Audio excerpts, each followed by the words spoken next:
for my capstone project, I decided to read The Circuit, which is written by Francisco Jimenez, and it's about his family and his stories about immigrating from Mexico to California.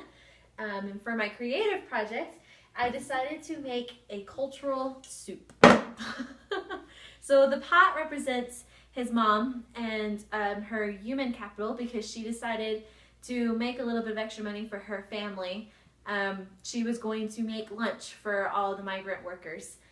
And so her lunch of choice always included beans, so beans are going in the pot. And so like I said, his family was a bunch of migrant workers, and they picked things like strawberries, so that's going in the pot, and they also picked things like cotton and grapes, and this goes along with this culture because this is what his family did. His family migrated from farm to farm seasonally to try and make money and to make it here in America from illegally immigrating from Mexico. So, like I said, his family is from Mexico. They are from a little ranch called El Rancho Blanco, and it's several miles north of Guadalajara, Mexico. So that's where they're from. And they spoke only Spanish. So Francisco spoke Spanish when he was at home, and he tried to speak Spanish when he was at school, but one of his teachers didn't actually let him speak Spanish. She wanted him to speak only English, and that didn't really work out for Francisco. So when it came to school, he was kind of alone.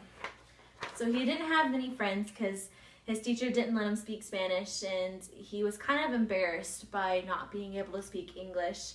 But then again, he didn't really want to speak English because his family is from Mexico. His family speaks Spanish, and that's just kind of the way that they wanted it to be.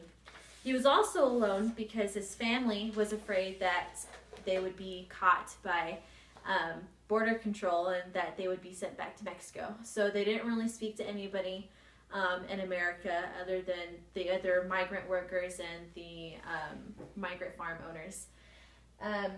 So a little bit about Francisco's family.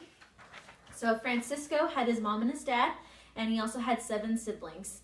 That is a really big family. And what I found really interesting was that throughout their journey of migrant farmers, his mother and his father kept having children. So it wasn't just Francisco and his older brother and his parents living in those little shacks and shanties. It was also him and every other sibling as they came along. So Francisco, he had his own individual, attitude and personality. So what Francisco did for fun is him and his family, they played kick the can with his siblings and the other migrant children that were in the camps that they lived with. Actually, my mother played kick the can when she lived in Mexico.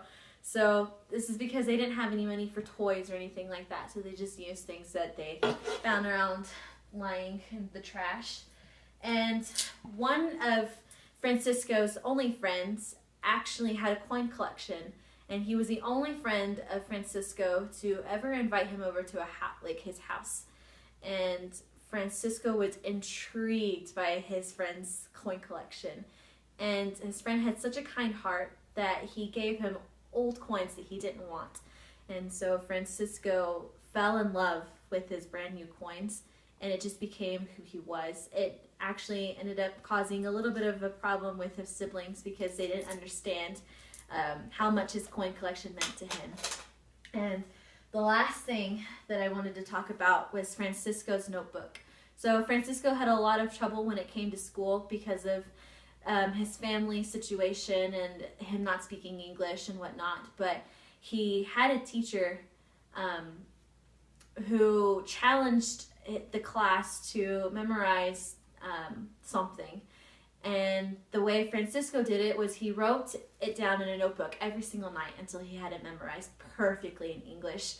And this just pretty much became like his saving grace. Every time he learned a new English word, he would write it down so he'd never forget it. Every time he learned something new, he would write it down so he would never forget it. and it just became kind of his way of assimilating into America. Unfortunately, it ended up burning down in one of his homes, and so he didn't have it with him anymore, but it kind of stayed with him in his heart. And so after I put all those ingredients together, it kind of became Francisco's and his family's cultural soup. And it just makes up what made Francisco and his family, and I hope that you enjoyed this.